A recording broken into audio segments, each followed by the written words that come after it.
अखबार की सुर्खियों में बड़ी बड़ी हेडलाइन छपी थी। मशहूर रईस बिजनेसमैन ने अपनी पत्नी की हत्या कर खुद को गोली मारी। आखिर क्यों? एक इतना सक्सेसफुल बिजनेसमैन अपनी बसी बसाई गृहस्थी को अपने ही हाथों से उजाड़ देता है। शाम को 6 बजे अचानक से अपने पति को घर के दरवाजे पर देखकर नम्रता के चेहरे के भाव बदल गए थे। ये बदलाव उसके पति नवीन ने भी महसूस कर लिए थे, क्योंकि वो खुद भी जानता था कि मेरे घर आने से पहले यहाँ क्या हुआ था। सब कुछ भूलकर नम्रता ने अपने चेहरे पर खुशी के भाव लाते हुए नवीन से जानना चाहा कि आज आप अचानक इस वक्त कैसे? आपने मुझे फोन भी नहीं किया, सब ठीक तो है ना? नवीन ने उसे कोई जवाब नहीं दिया और सीधा अपने कमरे में चला गया। नम्रता के मन में बहुत कुछ चल रहा था, लेकिन वो कुछ भी जाहिर नहीं होने देना चाहती थी। वो नवीन के कमरे में उसके पीछे पीछे चली गई तो नवीन ने उसे बैठने का इशारा किया। नम्रता बिना कुछ बोले उसके सामने वाली कुर्सी पर बैठ गई। नवीन उसकी आंखों में ही देख रहा था, लेकिन नम्रता उसकी आंखों से आंखें नहीं मिला पा रही थी, बस इधर उधर देख रही थी।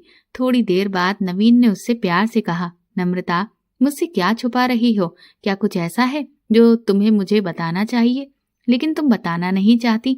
नम्रता ने तुरंत ही उसकी बात को काटते हुए कहा, नहीं नवीन, ऐसा तो कुछ भी नहीं है। आप क्या कह रहे हैं?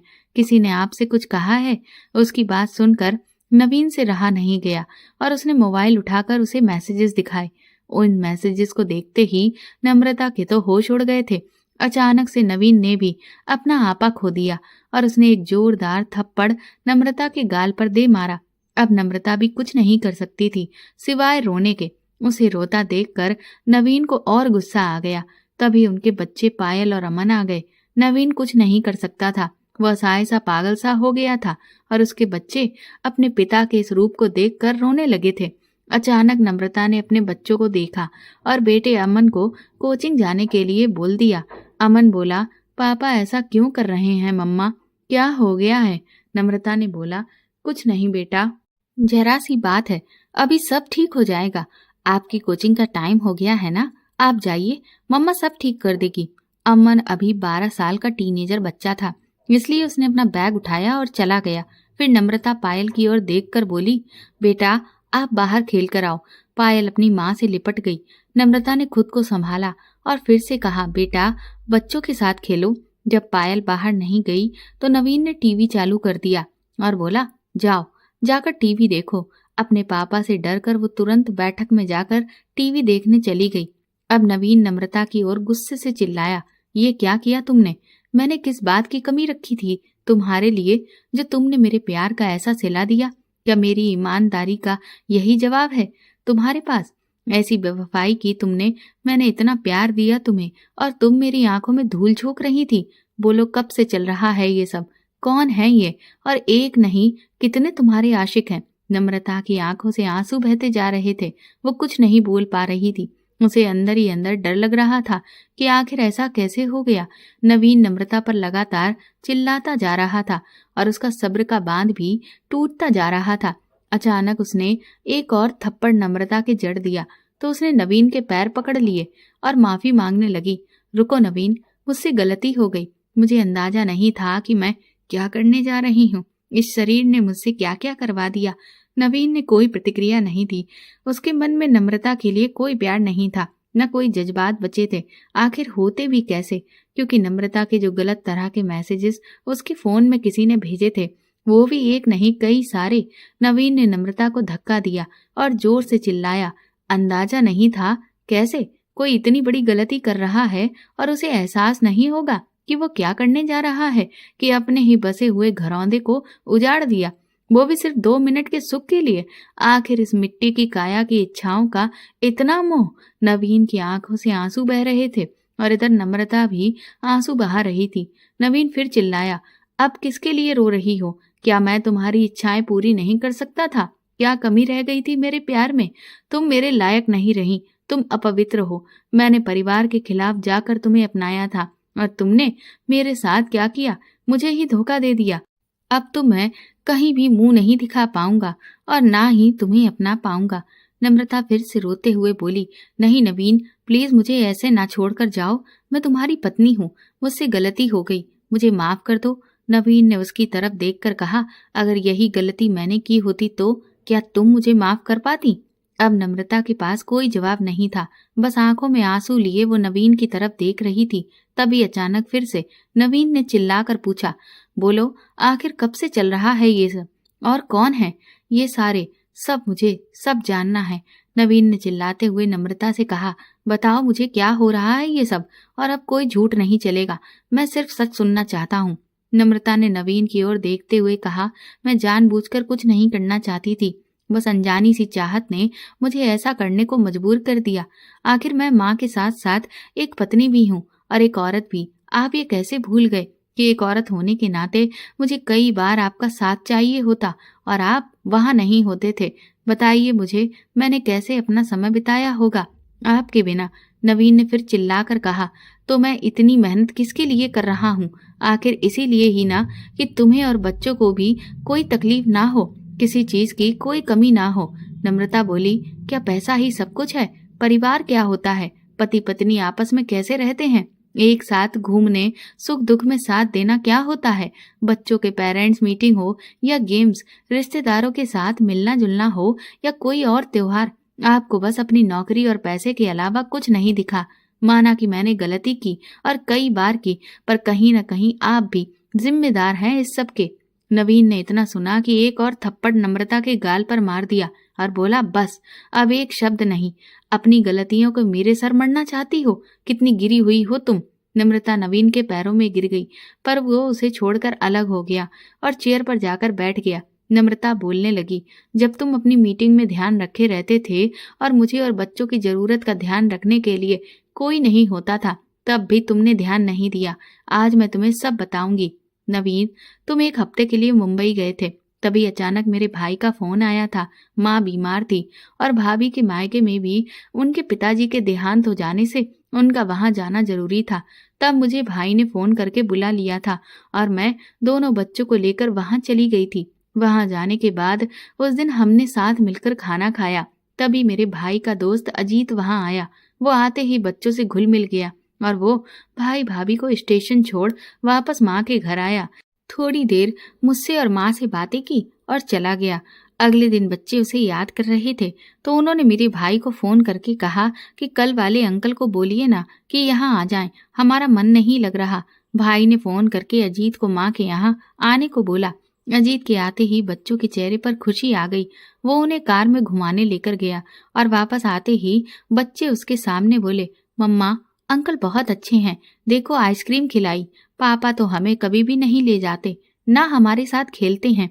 उनके ऐसा कहने पर अजीत और मेरी नजरें मिली और अचानक उसने वो दर्द भी महसूस कर लिया। मैंने बनावटी मुस्कान लेकर बच्चों से कहा, ऐसा नहीं है बेटा, पापा के पास काम बहुत ज्यादा होने से उन्हें टाइम नहीं मिलता। जैसे ही उनका काम खत्म होगा वो आप लोगों को जहां आप कहोगे वहीं ले जाएंगे।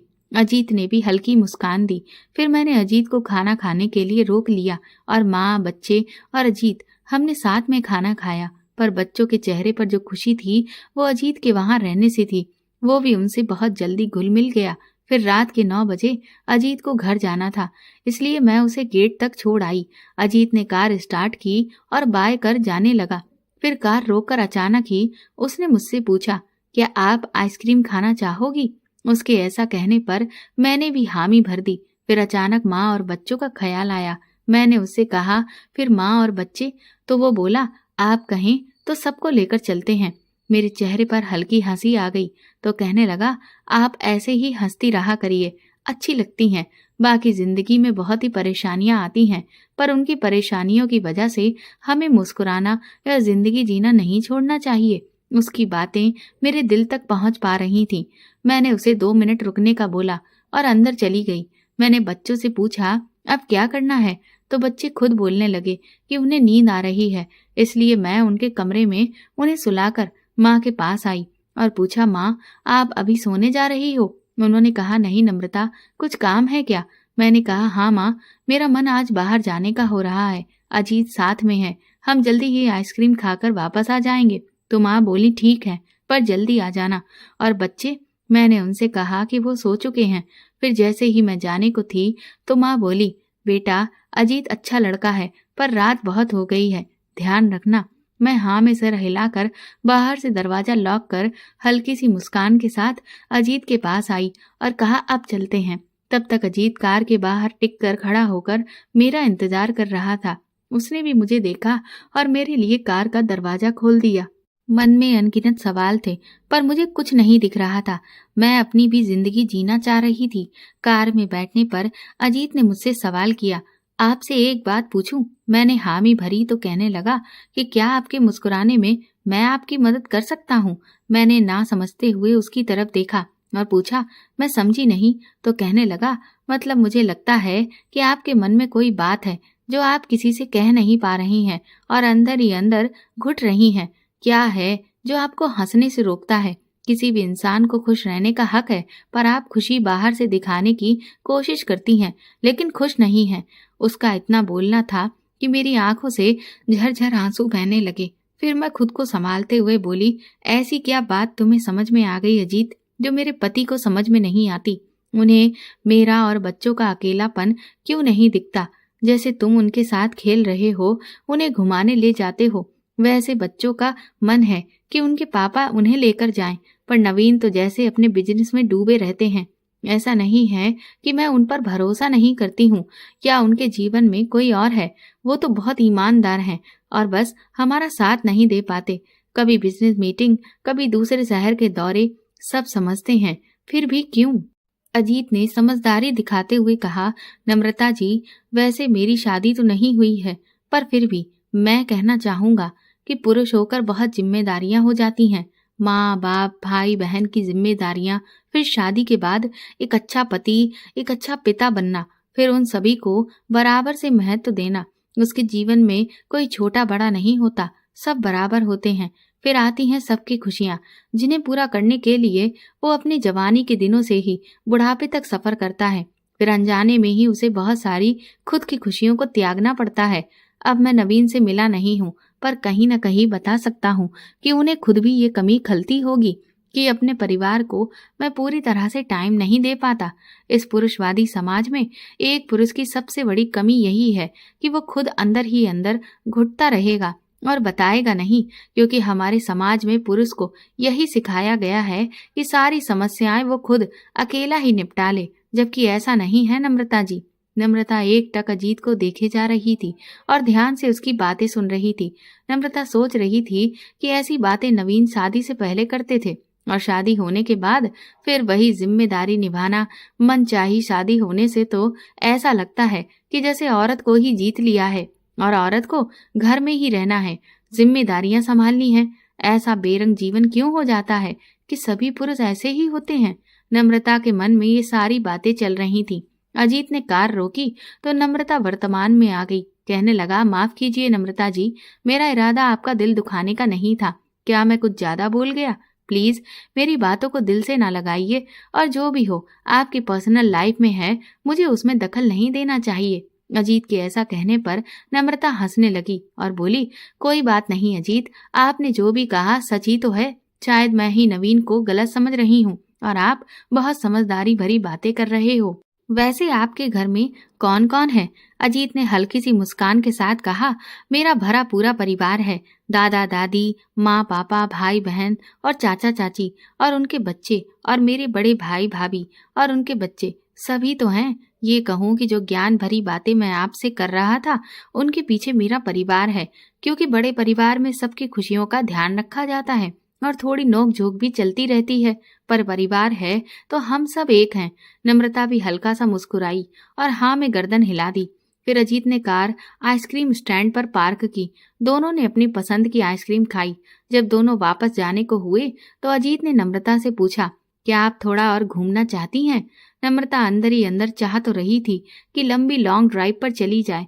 फिर ख्याल आया, अजीत अभी 2 दिन से ही पहचान में है, तो ऐसा सही नहीं होगा, और उससे मना करते हुए नम्रता ने कहा, नहीं अजीत, फिर कभी, रात होने को है। अजीत ने उसकी बातों का मान रखा और वापस घर छोड़कर बाय कहकर अपने घर चला गया। अंदर आते ही नम्रता ने देखा कि उसकी माँ अभी सोई नहीं है।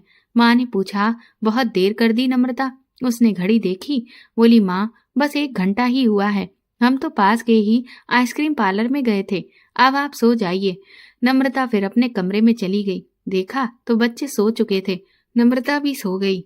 अगले दिन सुबह सुबह नम्रता सबके लिए चाय बना रही थी कि उसकी माँ की आवाज आई, नम्रता चाय और बड़ा देना, अजीत आया है।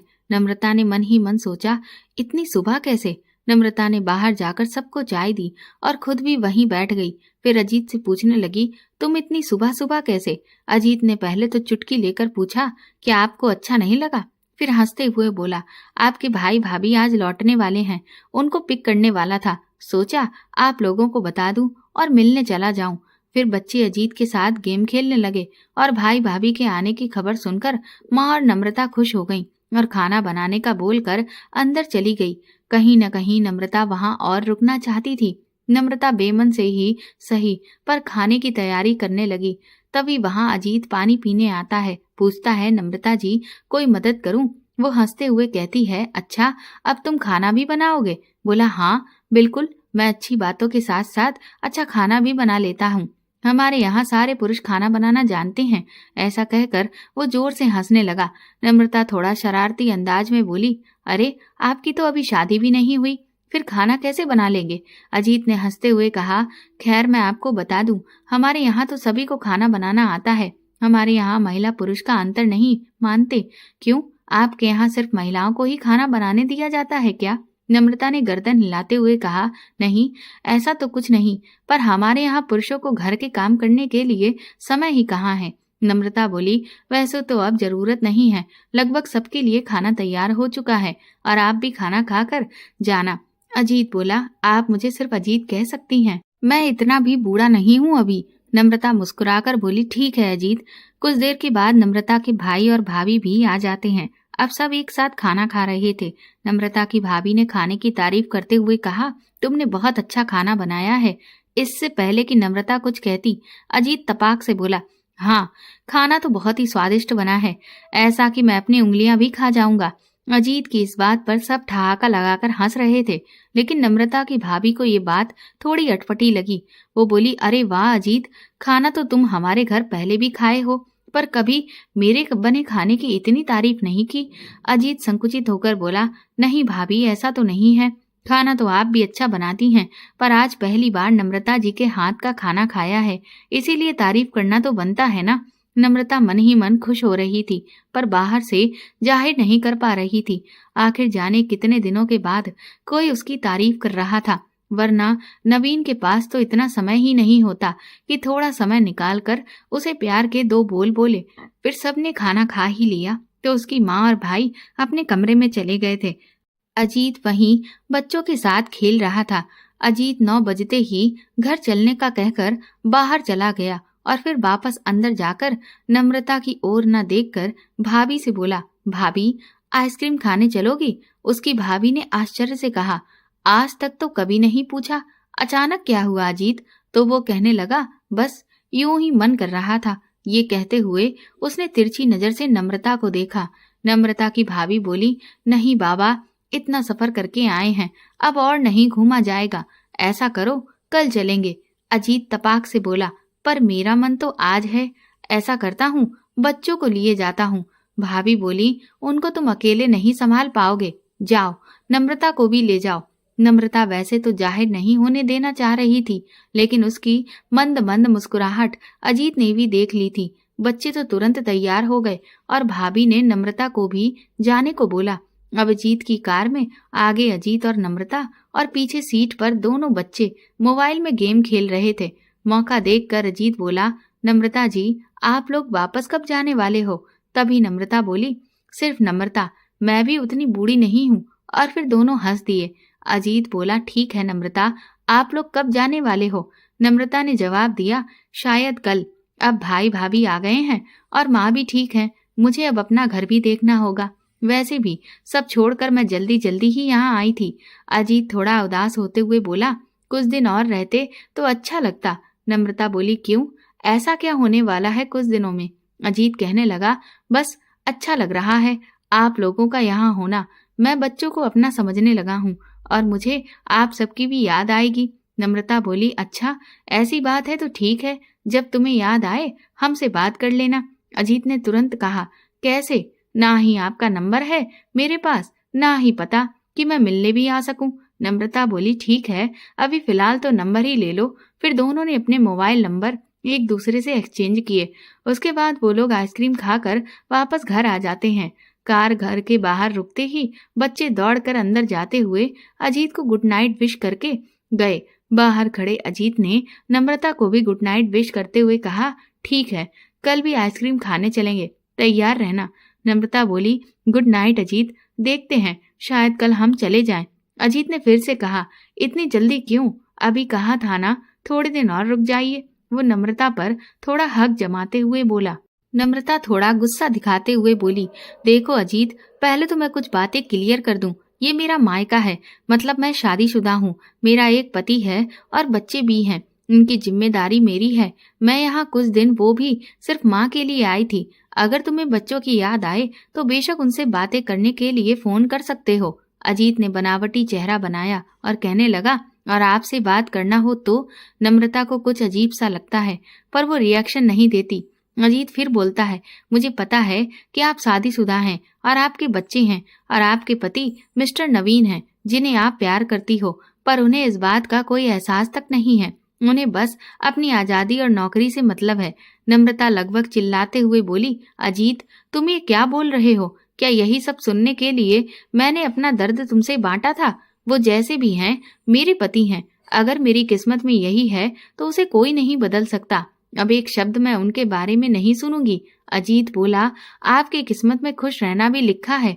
मैं आपको कोई कमी नहीं होने दूंगा। बहुत प्यार करूंगा आपसे। नम्रता ने अजीत को थप्पड़ मार दिया। अजीत के प्यार के इजहार पर नम्रता उस पर बहुत नाराज थी और अजीत कार में बैठकर रो रहा था। इधर रात को अजीत को नींद नहीं आ रही थी और नम्रता भी सो नहीं पाई। अगली सुबह नम्रता ने अपनी माँ को बताया कि वो जाना चाहती है। उसकी माँ ने कहा, ठीक है, कुछ दिन और रुक जाती, अभी इतनी जल्दी जाना जरूरी है क्या? वो बोली, माँ, नवीन अब कभी भी आने वाले होंगे। बस एक सप्ताह के लिए ही मुंबई गए थे। मैं भैया के फोन करने पर तुरंत चली आई थी। घर भी संभालना होगा, सब अस्त व्यस्त होगा। उसकी माँ ने हामी भर दी। पूरा दिन उन्होंने अपने परिवार के साथ बिताया, लेकिन आज अजीत घर नहीं आया। नम्रता के दिल में ना चाहते हुए भी उसका ख्याल आ रहा था कि वो आएगा या नहीं, पर उसका दिमाग कह रहा था कि अच्छा है ना आए, क्योंकि ये सब गलत है। कहाँ वो, कहाँ मैं। हो सकता है उसका अट्रैक्शन हो, कुछ दिन में ठीक हो जाएगा। मैं कौन सा यहाँ हमेशा रहूंगी, तो मुझे क्या करना है। दिन बीत जाने पर रात में भैया ने अजीत को फोन करके बुलाना चाहा, लेकिन अजीत नहीं आया। नम्रता ने भी सुनकर अनसुना कर दिया।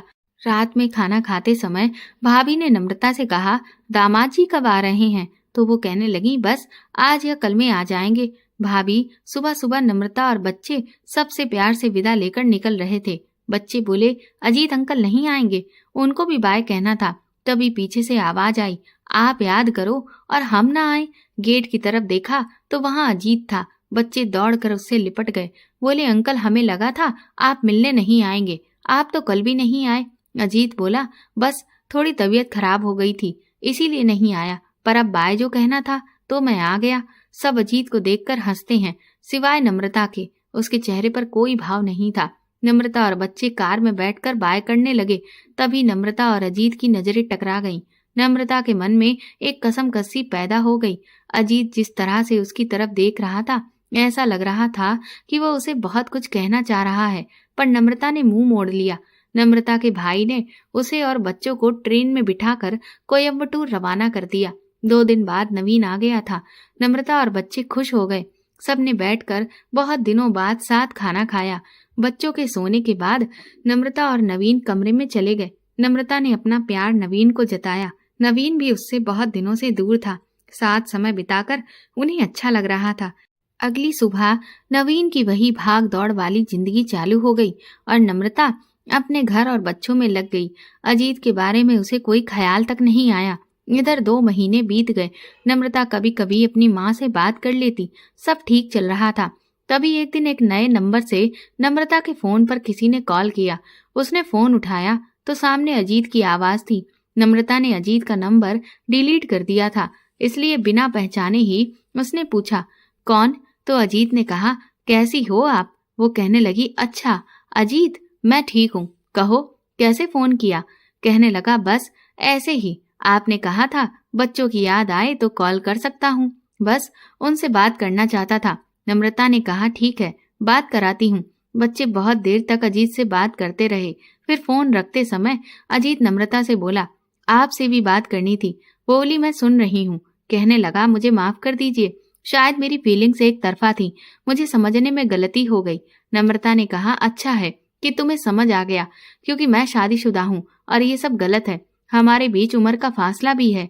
तुमने आइसक्रीम खिला ली तो इसका मतलब ये नहीं कि हमारे बीच प्यार हो जाएगा। मैं अपने पति से प्यार करती हूँ बस।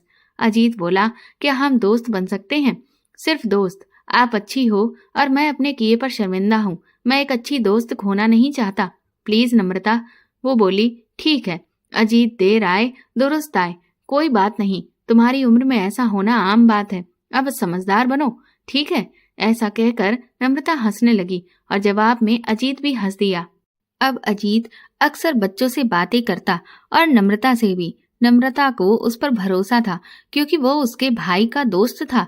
नम्रता और नवीन के रिश्तों पर इन चीजों का कोई फर्क नहीं पड़ रहा था क्योंकि नवीन अक्सर शहर से बाहर ही रहता था। एक दिन अजीत ने फोन करके पूछा, नम्रता बताओ आज मैं कहाँ हूँ? उसने पूछा, कहाँ? तो अजीत बोला, कोयम्बटूर में। मैं अपने काम के सिलसिले में यहाँ आया हूँ। उसने पूछा, अरे कैसे? ये तो अच्छी बात है। अजीत ने कहा, आप अपने घर बुलाना नहीं चाहोगी? मुझे बच्चों से मिलना है। नम्रता ने कहा, ठीक है। शाम को ही अजीत घर पहुंच जाता है। बच्चे उसे देख खुश हो जाते हैं।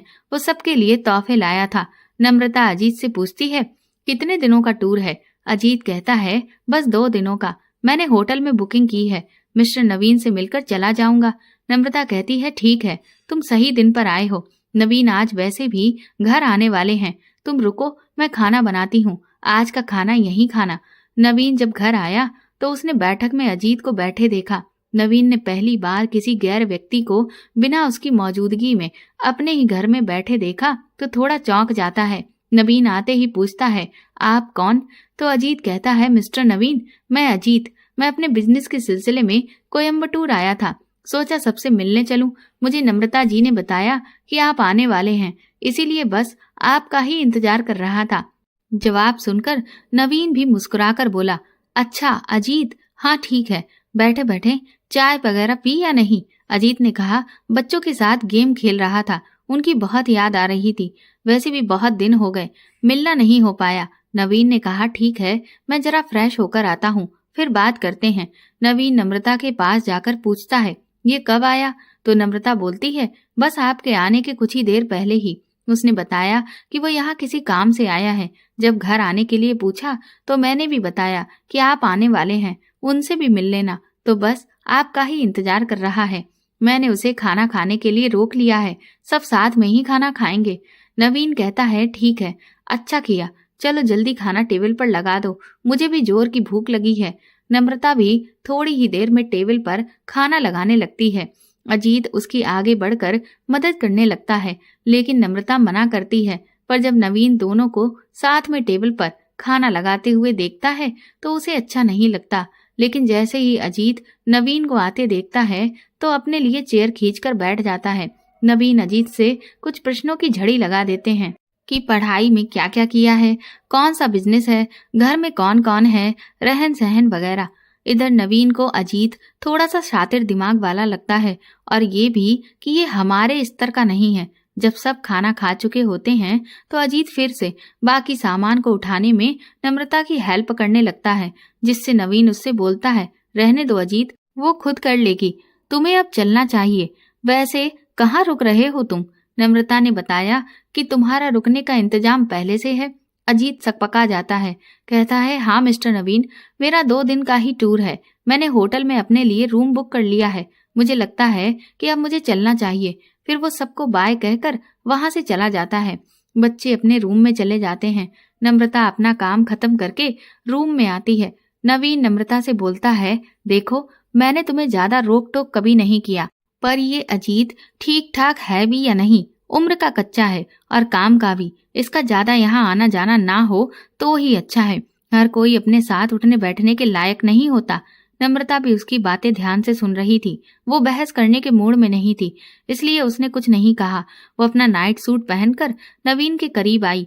उससे कुछ बातें करना चाहती थी, उसके करीब आना चाह रही थी, लेकिन नवीन तो जैसे सिर्फ अपनी ही दुनिया में रहता था। अपनी बात कहकर वो नम्रता को नजरअंदाज करते हुए बोला, मैं बहुत थक गया हूँ, चलो सो जाते हैं, कल जरूरी मीटिंग से मुझे जाना है। लेकिन नम्रता जैसे आज हार नहीं मानना चाहती थी, बोली, सो जाना, कौन मना कर रहा है नवीन, थोड़ी देर मुझसे बात कर लो।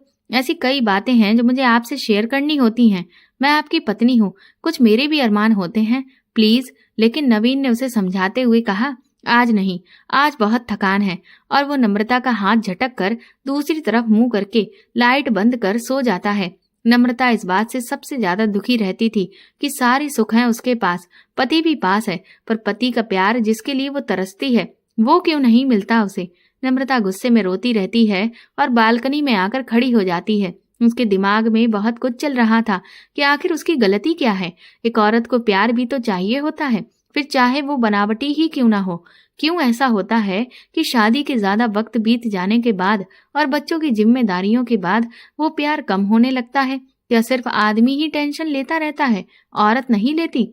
फिर क्यों नवीन नम्रता की चाहत को अनसुना कर देता है? थोड़ी देर के बाद नम्रता रूम में वापस आती है। वो नवीन की तरफ देखती है और सोचती है कि पहले मैं जरा सा गुस्सा होती थी तो खुद मनाने आ जाया करते थे, अब तो बस मुंह फेर कर सो जाते हैं। फिर नम्रता भी सो जाती है। अगले दिन नवीन सुबह मीटिंग के लिए निकल जाता है। नम्रता पूरा दिन कैसे बीतेगा ये सोचकर उदास हो जाती है। बच्चे भी पढ़ाई कर गेम खेलने चले गए। 4 बज रहे थे। घर खाने को दौड़ रहा था, तभी अचानक अजीत का फोन आया। वो कहती है, हाँ अजीत, कैसे हो? आज तो तुम्हें निकलना होगा ना? अजीत कहता है, मैं शाम को निकलूंगा। सोचा जाने से पहले आपसे बात कर लूं। घर जाने से पहले मिलना चाहता था, आपके ही घर आ जाऊं। उसे तभी नवीन की कल वाली सारी बातें याद आ जाती हैं। तो वो अजीत से कहती है कि मैं ही तुमसे मिलने आ जाती हूँ। एक्चुअली बाहर मुझे एक काम है, वो भी पूरा हो जाएगा और तुमसे भी मिल लूंगी। अजीत कहता है, ठीक है, किसी रेस्टोरेंट में मिलते हैं। फिर वो कहती है, नहीं, जहाँ रुके हो वहीं का एड्रेस बता दो, मैं वहीं आती हूँ। वो सोचती है कि अगर बाहर किसी और ने उसे अजीत के साथ देख लिया तो नवीन फालतू ही गुस्सा करेंगे। अजीत एड्रेस बता देता है। नम्रता थोड़ी देर के बाद अजीत के पास पहुंच जाती है। कुछ देर वो लोग बातें करते हैं। फिर वो कहती है, ठीक है, मैं चलती हूँ, देर हो जाएगी। तुमसे मिलकर अच्छा लगा। अचानक अजीत नम्रता को रोक कर कहता है, रुको तो जरा, मैं आपके लिए कुछ लाया था। ये कहकर वो एक गिफ्ट देता है। वो बड़ी उत्सुकता से उसे खोलने लगती है, जिसमें एक उसकी बड़ी सी फोटो होती है, जिसमें वो खुलकर मुस्कुरा रही होती है। वो देखकर वो बहुत खुश हो जाती है और अजीत को थैंक यू कहती है। अजीत कहता है, मैं बस इसी मुस्कुराहट की तो बात किया करता था, आप हंसते हुए बहुत अच्छी लगती हो। नम्रता अंदर ही अंदर खुश हो जाती है कि कोई इतना उसकी खुशी के लिए कर रहा है, पर ये दिमाग में नहीं आता कि ये अजीत है। और वो अचानक ही मुड़कर उसे गले से लगा लेती है और फिर वो अपनी मर्यादा लांघ जाती है। अजीत को इसकी उम्मीद नहीं थी, पर वो भी नम्रता को पसंद करता है तो बदले में वो भी आगे बढ़ जाता है और फिर दोनों एक दूसरे में खो जाते हैं। तभी नम्रता को होश आता है कि ये गलत है और वो अजीत से झटक कर दूर होती है और एक थप्पड़ मार देती है। अजीत अपना हाथ उस गाल पर रखता है और नम्रता की तरफ देखने लगता है। उसके चेहरे पर ना तो शिकवा था, ना गिल्ट, ना शिकायत, ना गुस्सा। तभी अजीत को देख नम्रता जोर जोर से रोने लगती है और चिल्लाकर कहने लगती है, ये मुझसे क्या हो गया, ये गलत है। अजीत ने उसे पकड़ लिया और गले से लगा लिया। बोला, कुछ नहीं हुआ, कुछ गलत नहीं, आप गलत नहीं हो नम्रता, प्लीज शांत हो जाओ। इसके बाद तो वो दोनों अपनी बची कुची मर्यादाओं को भी लांघ जाते हैं। नम्रता भूल जाती है कि वो शादीशुदा है और उसके 2 छोटे छोटे बच्चे भी हैं। सब हो जाने पर नम्रता एक टक अजीत को देखती है, फिर वो उठ जाती है। लेकिन अजीत उसका हाथ पकड़कर कहता है, क्या हुआ, मेरे पास आओ। वो कहती है, अजीत, जो हुआ सब गलत ही था, तुम सब भूल जाओ, पता नहीं ये कैसे हो गया। अजीत बोलता है कि ये प्यार है नम्रता, जो मैं आपसे करता हूँ, जो आज आपने किया, मैं हर तरीके से आपको खुश रख सकता हूँ। नम्रता रोते हुए कहती है, मैं तो शादीशुदा हूँ, वो कहता है तो क्या हुआ, मैं आपके और मिस्टर नवीन के बीच नहीं आऊंगा, बस मैं तो आपसे प्यार करूंगा अपने दायरे तक। नम्रता उसकी बातों का मतलब समझ नहीं पाई और उसने कुछ भी नहीं बोला, लेकिन आज वो तृप्त थी। नम्रता समय देखती है और कहती है कि मुझे देर हो रही है, अब मैं घर जाती हूँ। घर पहुंचकर देखती है कि घर पर तो ताला लगा था, मतलब बच्चे नहीं आए थे। पहले वो घर पहुंचकर नहा धोकर फ्रेश हुई, फिर बच्चों को उनके दोस्त के घर फोन कर बुला लिया। उसके मन में अभी भी बहुत कुछ चल रहा था, पर चेहरे पर कोई भाव नहीं थे। रात में नवीन घर आया और सबने खाना खाया। फिर रात को सोते समय नम्रता ने नवीन से बात शुरू की। मैं सोच रही हूँ कहीं घूमने चलते हैं, भले ही 1-2 दिन के लिए, बहुत दिन हो गए हम कहीं नहीं जाते। मेरे साथ साथ बच्चों को भी आपकी कमी खलने लगी है, उनका भी हक है अपने पापा के साथ वक्त बिताने का। नवीन बीच में टोक कर कहता है, नम्रता, किसने कहा मैं टाइम स्पेंड नहीं करता? खाना खाते हुए जरूरी बातें कर तो लेता हूँ, और माँ किस लिए होती है? उनका ध्यान रखने के लिए ही ना, और फिर मेरा काम है कमाना। परिवार की जरूरत का ध्यान रखना भी तो है। मैं समय कैसे निकालूं, तुम ही बताओ अब। नम्रता कहती है, और मेरी जरूरत का क्या? नवीन बोलता है, तुम्हें मैं छूट देता तो हूँ, तुम्हें जिसमें खुशी मिले वो करो, घूमो फिरो, किटी पार्टीज में जाओ, नए नए दोस्त बनाओ, और क्या। नम्रता से वो कुछ बोलते नहीं बनता।